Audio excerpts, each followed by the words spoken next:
ভাৰতত থাকি ভাৰতৰ বায়ু পানী খাই ভাৰতৰ সংসদৰ সদস্য হৈ আপুনি কিয় পাকিস্তানৰ লগত মিত্ৰতা কৰিছে?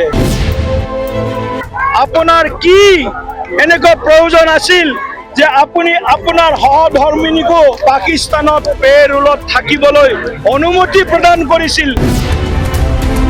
পাকিস্তানৰ পৰা দৰমহা সা সুবিধা লোৱাৰ কাৰণে কিয় সহধৰ্মিনীক অনুমতি দিছিল? আৰু কিয় গৌৰৱ গগৈয়ে পাকিস্তানৰ স্বাৰ্থত সংসদত প্ৰশ্ন কৰিছিল?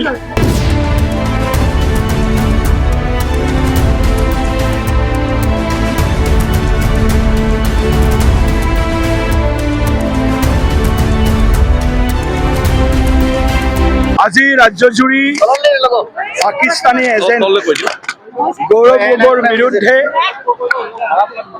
চুকে কোণে প্ৰতিবাদ সাব্যস্ত হৈছে।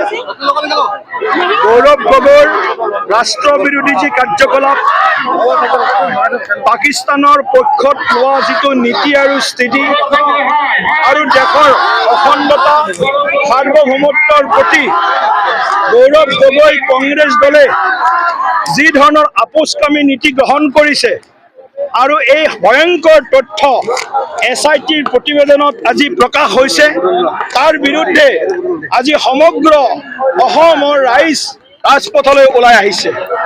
ৰাইজৰ মনত প্ৰশ্ন, ৰাইজে গৌৰৱ গগৈক প্ৰশ্ন কৰিছে যে ভাৰতত থাকি ভাৰতৰ বায়ু পানী খাই ভাৰতৰ সংসদৰ সদস্য হৈ আপুনি কিয় পাকিস্তানৰ লগত মিত্ৰতা কৰিছে?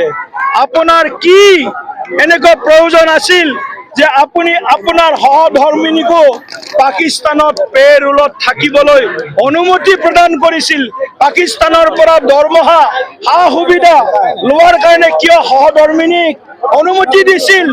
আৰু কিয় গৌৰৱ গগৈয়ে পাকিস্তানৰ স্বাৰ্থত সংসদত প্ৰশ্ন কৰিছিল? পাকিস্তানে যি বিচাৰে সেই প্ৰশ্ন কিয় গৌৰৱ গগৈয়ে সংসদৰ ভিতৰত সংসদৰ বাহিৰত কৰিছিল? তাৰ জবাব বিচাৰিছে অসমৰ ৰাইজে, দেশৰ ৰাইজে। আৰু আজি আমি দাবী কৰিছো গৌৰৱ গগৈৰ যি পাকিস্তান লিংক, গৌৰৱ গগৈৰ ৰাষ্ট্ৰবিৰোধী যি কাৰ্যকলাপ, তাৰ বিৰুদ্ধে ভাৰত চৰকাৰে CBI central bureau of investigation বা নেশ্যনেল ইনভেষ্টিগেশ্যন এজেঞ্চি নিয়াৰ জৰিয়তে শক্তিশালী তদন্ত কৰিব লাগে আৰু গৌৰৱ গগৈৰ বিৰুদ্ধে কঠোৰতম পদক্ষেপ ল'ব লাগে, কাৰণ যাতে ভৱিষ্যতে কোনো ভাৰতীয় নাগৰিকে ৰাষ্ট্ৰদ্ৰোহৰ কাৰ্যত লিপ্ত হ'বলৈ তেওঁলোকে আগবাঢ়িব নোৱাৰে।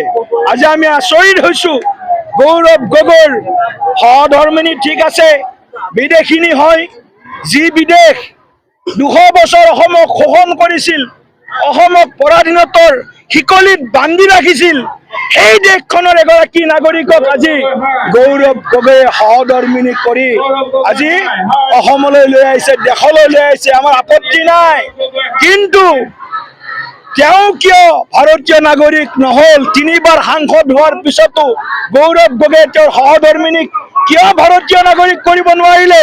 তেওঁৰ ফুল কুমলীয়া 2 পুত্ৰ সন্তানক কিয় তেওঁ বিদেশী নাগৰিক হিচাপে আজি ফৰেইনাৰ চিটিজেন হিচাপে, বিদেশী ৰাষ্ট্ৰৰ নাগৰিক হিচাপে কিয় তেওঁ অনুমতি প্ৰদান কৰিলে? তেওঁলোকেতো ভাষা বুজি নাপায়, তেওঁলোকে ভাৰত কি পাকিস্তান কি তেওঁলোকে বুজি নাপায়, কিন্তু সেই ফুল কুমলীয়া 2টি সন্তানকো গৌৰৱ গগৈয়ে বিশ্বাসঘাতকতা কৰিছে।